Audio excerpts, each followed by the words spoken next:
იონე ოქროპირი გვთავაზობს ჩვენ რაღაცა ესეთ 5 მეთოდს. როგორ შეგვიძლია ჩვენ მოვიშოროთ ჩვენი ცოდვები და რაღაცა ჩვენი სულიერი სწრაფვა მიმართოთ უფრო მეტად ღმერთისაკენ. პირველი ეს გახლავთ აღიარება ცოდვისა და ეს ძალიან მნიშვნელოვანი ამბავია. რატომ? ხომ გინახავთ ავადმყოფი, რომელიც არ აღიარებს თავის ავადმყოფობას და კვდება ამ ავადმყოფობას. აი არ მიდის საავადმყოფოში. აი მსგავსი გახლავთ ადამიანი, რომელსაც არ უნდა ცოდვების აღიარება.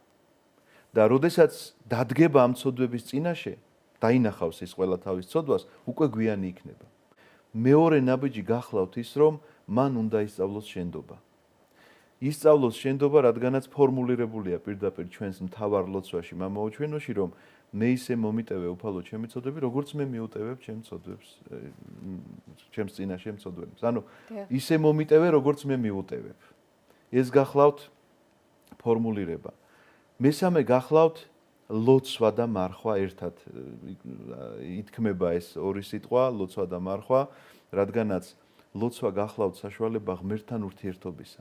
რატომ ლოცვასთან ერთად მარხვა? იმიტომ რომ მე რაღაცას მარხვის დროს რას ვაკეთებ? აქ მხოლოდ გასტრონომიაზე ხომ არ არის ლაპარაკი. არის ის, რომ მე რაღაცაში ვზღუდავ ჩემს მოთხოვნებს, ჩემი სხეულებრივ მოთხოვნილებებს ვზღუდავ, იმიტომ რომ სულიერს ვაყენებ უპირატესად. დიახ, სულს ამითი ვწვრთნი, რომ თავისუფლება მოვიპოვო, სწორედ თავისი უფალი გავხდე, თავისუფალი გავხდე, იმითი რომ სული ბატონობდეს ხორცზე და არა პირიქით, რომ ნებისმიერ მოთხოვნას ვიკმაყოფილებდე და ამით ხორცს ვაძლევდე მხოლოდ ფუფუნების საშუალებას და სულიერი მოთხოვნების ნაკლების მქონდეს, რა ქვია, დაკმაყოფილების სურვილი. პირიქით უნდა იყოს. ამიტომ ეს ორი რამ ერთად შეიძლება ითქვას მესამე ნაბიჯი და მესამე საფეხურია. მეოთხე გახლავთ აუცილებლად მოწყალება. ამ მოწყალებას არ სჭირდება რომ იყო რაღაცა ბევრი ფულის პატრონი და მილიონერი და ან ბიზნესმენი და ან კიდე რაღაცა მაღალი თანამდებობის პირი, მოწყალება სჭირდება მარტივი რამ, თვალების გახელა.